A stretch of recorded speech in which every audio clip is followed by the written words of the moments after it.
Hello, ladies and gentlemen. Welcome back to another episode here on African Confessions. The following story that you're going to be listening to, it was sent to me by one of our admin. The message reads like this. Hello, how are you? Can you please post my own story? This is my own confession. Mine is a confession that I have tried to bury down, but the guilt and the shame have haunted me each and every day. It is not an easy thing to watch your own little brother, the one that you were supposed to protect, because when you are the eldest in the family, according to my own culture, it's like you are the father of the family after your parents would have passed away. So it was in 2016. I was desperate. Life was really difficult. Life was so tough, and to survive was something that was really difficult. I kept on hearing some stories of some guys that had gone to Mozambique, and then one of the guy came back. He survived. The guy, he had his own shop and he was making a lot of money, but I did not know what they had done and what kind of sacrifices they had done whilst they were in Mozambique. I did not know, but I wanted to find out.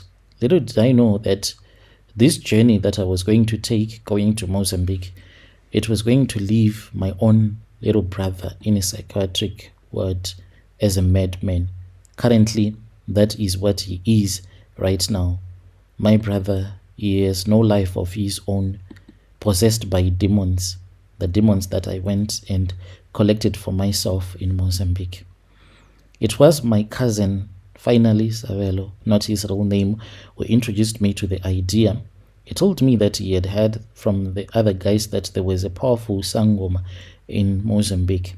So what people do not understand is that when you do these rituals, it's not like it is done overnight. It is a process. You can even start when you are still very young. People who end up doing these Ukuthwala rituals, they are born with it. You are born with that spirit.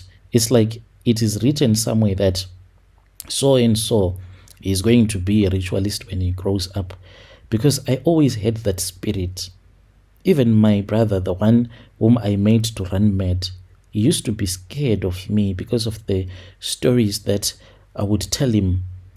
I'll be like, when we would be walking, we used to do some peace jobs, working for the white people.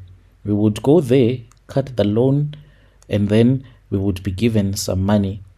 When we will be walking back, I will start to point at some of the houses and I'll be like, one day, if I win the lotto, or even if I do not win the lotto, I am going to use charms. It is far much better that I used charms. It is far much better that I get myself a tokology so that I can have a house as nice as that house. I can have a beautiful car. At the places where we would be working, at any given opportunity, I would make sure that I'll just go into the vehicles and I pretend as if I was driving those beautiful cars. So that is how I knew that in the end I was going to be a ritualist, even though my brother used to warn me about it. He was younger than I was, but when it came to thinking and spirituality, he was like the eldest one in the family, always encouraging, always looking out for me, encouraging me to pray. I hated him whenever you would pray. Pray for what? There was this other time when life was so hard. We had no money. Picture this, eating pap and archer. Then someone will tell you, let us pray. Pray for what when you are suffering like that?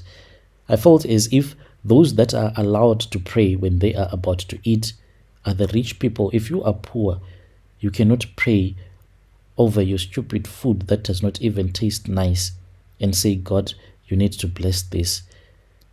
So growing up, I still had that desire to be someone in life, to have a lot of money. And my cousin brother, he was like me. He had the spirit of a lion. He was brave. When we would talk about how we could make money, if only we could get someone who could even be coming from Malawi, from Zim, wherever, we would go with that person to their country and get these money-making charms and become rich, enjoy life whilst we are still young. And then that was when he told me that there was someone who could assist me. We then went, it was me, in August 2016. We took the trip to Mozambique with Savelo. We met the Sangoma in a secluded village near Maputo. He was an old man. He looked at us. He did not waste any time. He told us that we were not the first South Africans to ever come to his house. And he laughed and he said, "You are not going to be the last South Africans to ever come to me. They have been coming to my father to do these rituals, and still when I am gone, they would come. They will always come, I know." And he then told us the price that we were supposed to pay. We did not have that money, and he said that he knows that we do not have the money. He said, "So what are you going to do? Will you return back home with nothing? What are you going to do after that, since I have shown you that I am as powerful as I am? You have heard well that I am very powerful." This man, he had asked one of his assistants to go and get a chicken. The chicken was brought before him, and when that chicken was brought before him, he took a knife and he slaughtered that chicken. But the way that he used his magic on that chicken, after he had removed the head from the chicken became alive again. We screamed as we saw the head growing back on that chicken. And he said that, "So, are you willing to return back without me giving you what you want and what your heart desires?" And we told them that since we did not have the money, we were supposed to return back so that we can raise some money. After that, he then told us that since we did not have money, there were some sacrifices that we needed to perform. So my brother, him being mad, my young brother, he is being used there in Mozambique. It is a painful thing. I even hate going to our family house to visit my brother, because I know that I was the one who made him to be more like a zombie. This healer then told us that he was in need of some people that he can make to become more like zombies, to take their spirits and to use them. For there was someone else, he said, who was supposed to come to his shrine, who wanted a zombie to work at his farm. That person, wherever the person will be, he will still be alive, but he will be a madman. He will be working in Mozambique at that farm.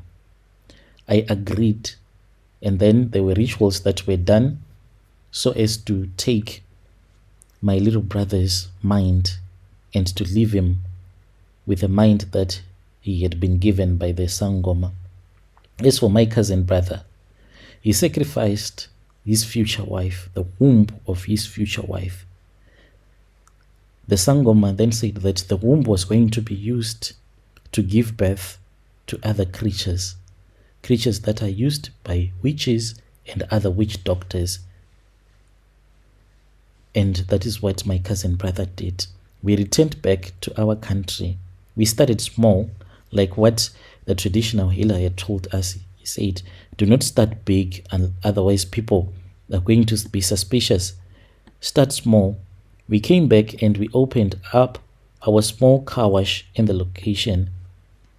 Then from there on, we went into town, and then we started our small business, a restaurant there. Then life began to change. Until right now, we are living life. Me and my cousin brother, we are the only ones that have a nice life. My cousin brother, his wife cannot give him a child.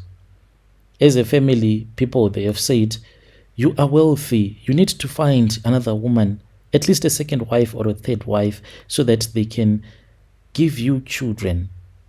But my cousin brother said that he does not want to be a polygamist. Not because he does not want with the many women that he sleeps with.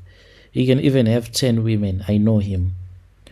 But my brother, he cannot have a child, for he sacrificed the womb of the woman that he was going to marry, the woman that he had not even met.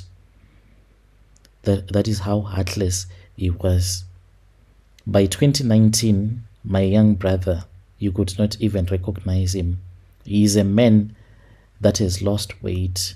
He is a man who is not even able to speak to anyone. As a family, I was part of the process. We tried doctors, traditional healers, priests, but nothing helps.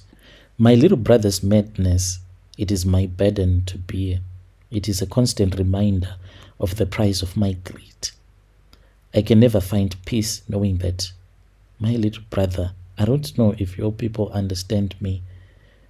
As we are speaking, as I am talking to you, if it is time that people that work at that farm need to go to work, my brother, it is said that he sees visions of himself working on a farm in Mozambique. Sometimes you can even see him acting as if he is busy doing hard labor. That is what terrifies me the most, because I know that until the day that he dies, he can never be able to find rest.